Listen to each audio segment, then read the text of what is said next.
The debate over school choice in Massachusetts could be getting more intense. This includes a possible referendum on charter school expansion. At the Pioneer Institute, policy researchers have been looking at possible expansion of vouchers, and one of them is with us tonight. The Peters Fellow in Education, Bruce Wykes. Also with us is Pioneer's Director of the Center for School Reform, Jamie Gass. Thank you both very much for being with us. Thanks for having us. I want to start with Bruce. You've been looking mainly at what it is that parents and maybe their children are looking for. Yes, with so many new choice programs, so much expansion nationwide, we wanted to take a look at what do parents choose when they have these new choices. And you hit on one of the surprising findings, and that is that children are also playing an increasing role. The older the child, the more schools that the parents look at, the more likely that the child is having an input into that. But across the board, we found that there are some strong indicators that parents are concerned about academics and the academic program in particular, with the curriculum, with the academic rigor that's involved. They're also concerned about the parent-teacher ratios and how much one-on-one time they'll have, and then also teacher quality. Jamie, why really look at this question right now? Because we see all this obsession in recent years with standardized test scores. We see the comparisons in Boston Magazine. So what else is there to learn? Well, so of course Pioneer Institute is probably the biggest advocate of school choice in Massachusetts, and we're the biggest researcher on school choice. And we've done a lot of work on vocational technical schools, on METCO, on charter schools, on private and parochial school models.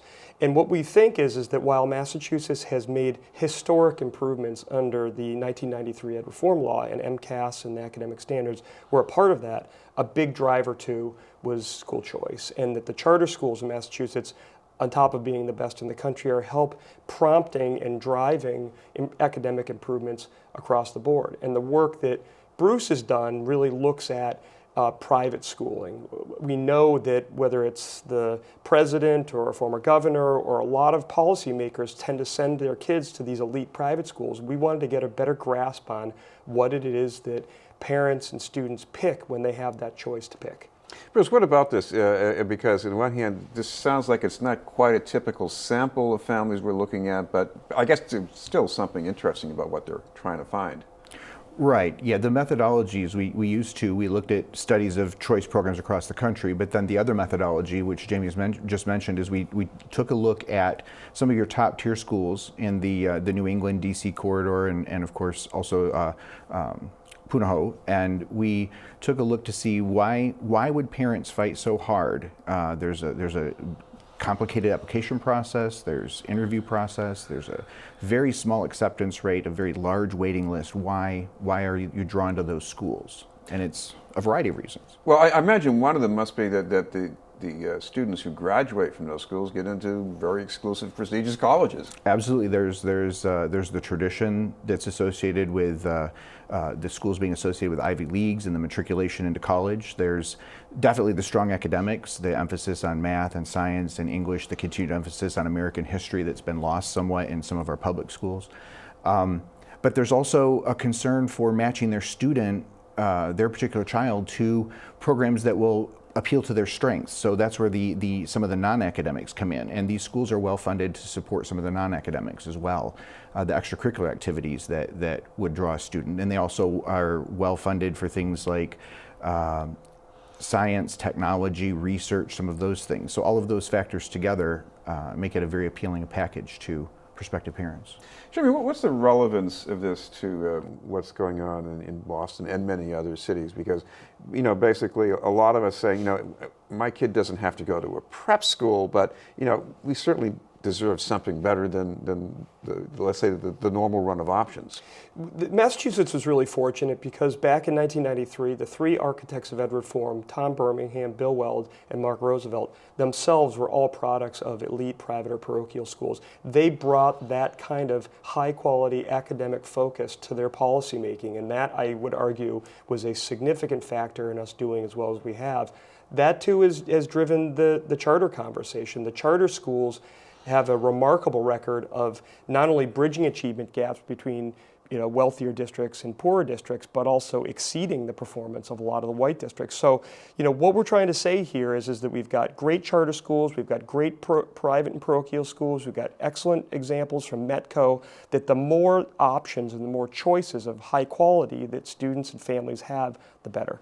Yeah. Bruce, what about the potential in the future, not just getting more kids into the schools that exist, but maybe having new schools or maybe some retooled options where, you might have a school boasting, this is the place to go if your kid needs more help with English, this is a place to go if your kid's on the autism spectrum?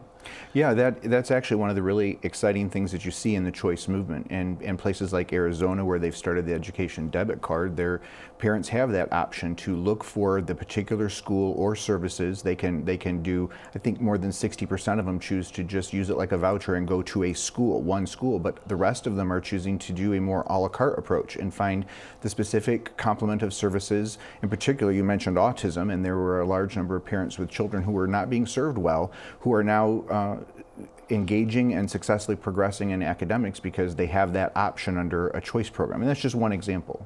Jamie, you know that from the history here in Massachusetts that there's a lot of concern about limited amounts of money. If you take money from the district schools, it could be defeating the purpose of things here. What would be a reasonable next step to, let's say, try something and see if this is going to help? Well, I think the thing is we're seeing is that as well as Massachusetts has done, and again, we have done historically well on every measure of international and national achievement in K-12 education. There really are two conversations in the last 20 years. There's everything that Massachusetts has done, and then there's the rest of the country.